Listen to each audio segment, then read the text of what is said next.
కూటి కోసం కొందరు కోటి తిప్పలు పడుతుంటే మరికొందరు భూమి కోసం తప్పవు పగలు అన్నట్లు వ్యవహరిస్తున్నారు. కొన్ని విషయాలు మాట్లాడుకుంటే పరిష్కారం అవుతాయి. సమస్యలు ఎన్ని ఉన్నాయో వాటి పరిష్కార మార్గాలు కూడా అంతకంటే ఎక్కువే ఉంటాయి. కానీ కొందరు పట్టిందే బంగారం అంటూ మా సంబంధీకుల భూమి మాకే కావాలంటూ రచ్చకు దిగుతారు. భూమిని ఎలాగైనా సొంతం చేసుకోవడానికి ఎంతటి ఘోరానికైనా తెగిస్తారు.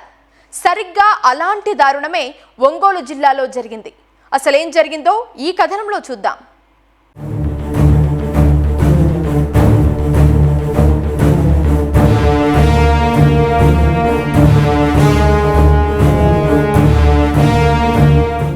ఆ భూమిని కొనుగోలు చేయటమే వారి కుటుంబం పాలిట శాపంగా మారింది. ఉన్న డబ్బులు పోయి గొడవలు జరుగుతూ కోర్టులు చుట్టూ తిరగాల్సిన పరిస్థితి నెలకొంది. చివరికి ప్రత్యర్థుల చేతిలో చిన్న చిన్న గాయాలతో తండ్రికి ప్రమాదం తప్పింది. కాని దాన్ని ప్రశ్నించడానికి వెళ్లిన కుమారుడు మాత్రం దారుణ హత్యకు గురయ్యాడు. ఆ భూమిని కొనడమే మేము చేసిన తప్పంటూ కుమారుడిని పోగొట్టుకున్న ఆ కుటుంబం కన్నీరు మున్నీరులా విలపిస్తోంది.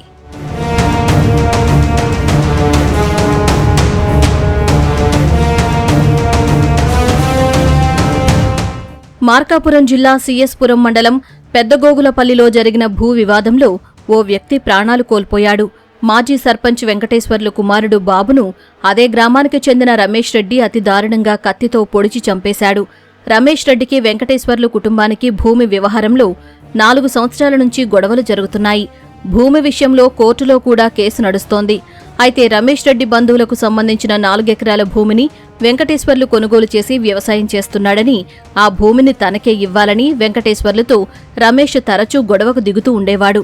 ఇలా అయితే వినేలా లేరని, ఆ భూమిని దక్కించుకోవాలంటే ఆ కుటుంబంలో ఎవరో ఒకరిని చంపాల్సిందే అని రమేష్ బలంగా నిర్ణయించుకున్నాడు.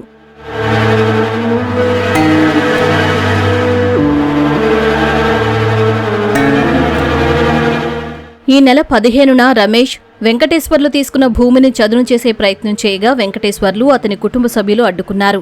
దీంతో మళ్లీ గొడవ చెలరేగింది. ఆక్రోశం పట్టలేని రమేష్ రెడ్డి మరుసటి రోజు తండ్రి కుమారుల్లో ఎవరినైనా చంపేయాలని పథకం పన్నాడు.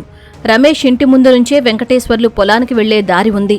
దాంతో వెంకటేశ్వర్లు కోసం మాటు వేసి కాపు కాస్తున్న రమేష్ రెడ్డి అదును చూసి అతనిపై కత్తితో దాడి చేశాడు.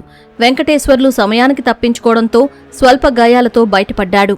వెంకటేశ్వర్లు అరుపులతో చుట్టుపక్కలందరూ గుమిగూడారు. దాంతో రమేష్ రెడ్డి అక్కడ్నుంచి పరారయ్యాడు.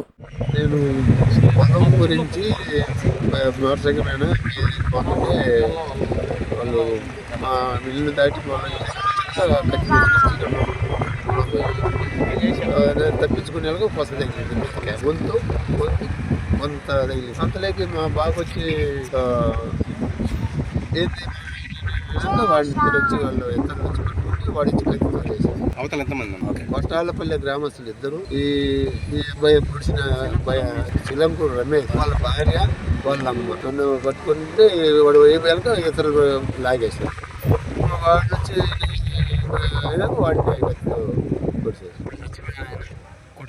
తన తండ్రి వెంకటేశ్వర్లపై దాడి జరిగిందని బాబుకు తెలియడంతో రమేష్ రెడ్డిని వెతుక్కుంటూ అతని వద్దకు వెళ్లాడు. అప్పటికే కత్తితో పాటు మరో 2 వెంటబెట్టుకుని ఉన్న రమేష్ బాబును అతి దారుణంగా పొడిచి చంపేశాడు. రక్తపు మడుగులో పడి ఉన్న బాబును స్థానికులు ఆస్పత్రికి తరలించే క్రమంలోనే ప్రాణాలు కోల్పోయాడు. ఘటనా స్థలాన్ని చంద్రశేఖరపురం పోలీసులు పరిశీలించి కేసు నమోదు చేశారు. హత్య అనంతరం రమేష్ బంధువుల ఇంటికి పరారయ్యాడన్న పోలీసులు ఆధారాలు దొరక్కుండా ఉండటానికి రక్తంతో తడిచిపోయిన చొక్కాను కాల్చి బూడిద చేసినట్లు తెలిపారు. అందరికీ నమస్కారం. ఈ నెల 15వ తేదీన సిఎస్పురం మండలం పెద్దగోగులపల్లి గ్రామంలో మిరియం బాబు అనే వ్యక్తిని హత్య చేయడం జరిగింది. మధ్యాహ్నం 3:30 గంటల సమయంలో మిరియం వెంకటేశ్వర్లు అన్న అతను తన ఇంటి దగ్గర నుంచి పొలం వెళ్తూ ఉంటే ఇతను ఇంటి మీదగానే రమేష్ ఇంటి మీదగానే పోవాలి. రమేష్ ఇంటి వద్దకు వచ్చేసరికి రమేష్ భార్య తల్లి అతన్ని ఆపి అతనితో గొడవ పట్టుకున్నారు. అప్పటికే ఎవరో ఒకరిని చంపాలి అని నిర్ణయించుకుని ఉన్న రమేష్ అదే సరైన సమయం అని అతని చేతిలో ఉన్న కత్తితో వెంకటేశ్వరుపై దాడి చేశారు.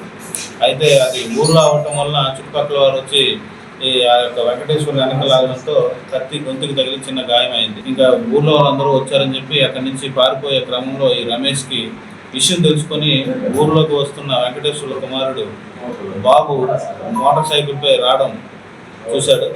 సో అక్కడ ఎవరు లేరు, ఇతన్ని చంపాలి, ఆ కుటుంబంలో ఎవరో ఒకరినైనా చంపాలనే ఉద్దేశంతో అతను ఒకసారిగా మోటార్ సైకిల్ ఆపి తన చేతిలో ఉన్న కత్తితో మిరియం బాబుపై దాడి చేసి ఛాతి పైన బలంగా నరకడం జరిగింది. గోగులపల్లి నుంచి ప్రక్కనే ఉన్న కొట్టాలపల్లి విలేజ్లో వాళ్ళ బంధువైన రామాంజిరెడ్డి దగ్గరికి వెళ్ళి విషయం చెప్పాడు. విషయం చెప్తే అతను రక్తపు మార్పులతో ఉన్న అతని బట్టలను తగలబెట్టేసి కొత్త బట్టలు అతనికి వేసుకోవడానికి ఇచ్చి అతన్ని తీసుకెళ్లి వేరే ఊర్లో దాపెట్టడం జరిగింది. కూర్చుని మాట్లాడుకుంటే పరిష్కారమయ్యే విషయాలను చంపుకునే వరకు తీసుకెళ్లారు. దీంతో రెండు కుటుంబాల్లో తీవ్ర విషాదం నెలకొంది.